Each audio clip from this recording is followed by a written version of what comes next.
Passé, présent et futur.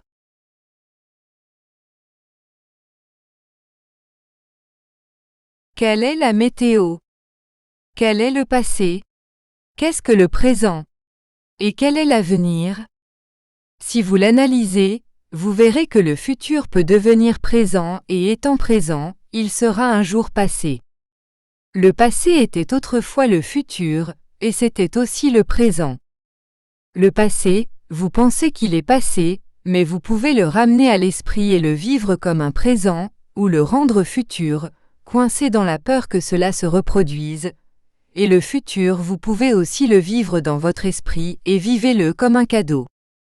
Vous avez le pouvoir de rappeler à l'esprit ce que vous voulez vivre aujourd'hui, et l'esprit gouvernera les actes futurs, et il gouvernera également les actes présents. L'esprit, à travers le mental, peut expérimenter aussi longtemps qu'il le souhaite, tant qu'il concentre sa cible sur un objectif avec foi, volonté et continuité. Si vous voulez vivre dans le passé, vous attirerez le passé vers votre présent, et vous y vivrez. L'avenir est quelque chose qui ne s'est pas encore produit, mais votre avenir vous appartient. Dans un monde matérialiste comme celui que vous vivez aujourd'hui, beaucoup d'entre vous vivent dans le futur, un futur fait de vos désirs, d'objectifs imaginaires que vous partez à la recherche, souvent émotionnellement déséquilibrés par des objectifs que vous vous êtes fixés. Les médias façonnent le monde de vos désirs, vous présentant des besoins qui la plupart du temps ne vous sont pas nécessaires, et en eux vous mettez toute votre force pour les rendre présents et les avoir dans le présent. Cette vie dans le futur, dans votre monde de besoins inutiles aux lois de l'esprit, vous amène au stress, à l'insatisfaction, à une recherche éternelle, à un objectif toujours mouvant qui, quand vous l'atteignez, ne vous satisfait pas. Elle ne vous apporte pas le bonheur que vous recherchiez, et vous vous lancez à la recherche d'un nouvel objectif, dans la recherche éternelle d'un bonheur qui ne se trouvera jamais dans le monde de la matière. Ainsi, à chaque déséquilibre émotionnel, à chaque objectif que vous vous fixez, souvent même impossible à atteindre, des déséquilibres de toutes sortes qui provoqueront des symptômes, qui provoqueront des déséquilibres physiologiques, psychologiques et mentaux, qui entraîneront une éventail de maladies. Les moyens de communication sont aujourd'hui aussi la cause de nombreuses maladies, peur, panique, et vous attirez, par la réception de ces informations par le mental, une psychosphère qui vous accompagne et qui sélectionne les énergies et les harmonisations spirituelles qui se connectent à vous, souvent la cause de leur propre manque de contrôle. De nombreuses obsessions naissent dans cette série d'événements auxquels vous vous abandonnez.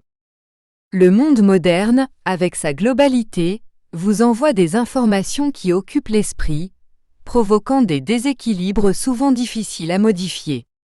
Ainsi, au fur et à mesure que cette information vous parviendra, ceux qui sont à l'écoute de ces énergies vous atteindront également à l'écoute, dans le cadre de cette globalité. Là, souvent, se trouvent les plus grandes obsessions entre incarnés et désincarnés, sans limite de passé, présent et futur, car vous pouvez vous connecter à l'esprit à tout moment, et l'amener à faire partie du moment présent. Comme vous avez le pouvoir de l'esprit d'attirer à vous tout ce à quoi vous vous connectez, nous sommes soucieux de ne pas vous laisser entraîner par des énergies négatives déséquilibrées, qui se manifestent dans le présent par le pouvoir mental, vous laissant avec 1000 déséquilibres qui commandent vous et vous rendre malade.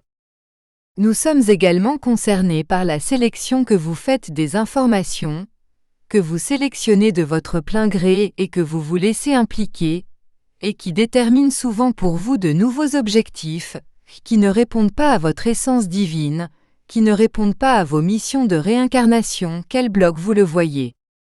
Ne vous laissez pas guider par les yeux des yeux physiques, et regardez plutôt avec les yeux de l'âme, les yeux qui voient le besoin de l'esprit, qui sélectionnent l'objectif qui vous conduira à la plénitude et au bonheur auquel vous êtes destiné, et ainsi de nombreuses maladies disparaîtront du monde. Bénédiction et lumière aux chers frères au travail, pour une autre séance de guérison, par l'équipe de Joao de Camargo. Bénédiction et lumière.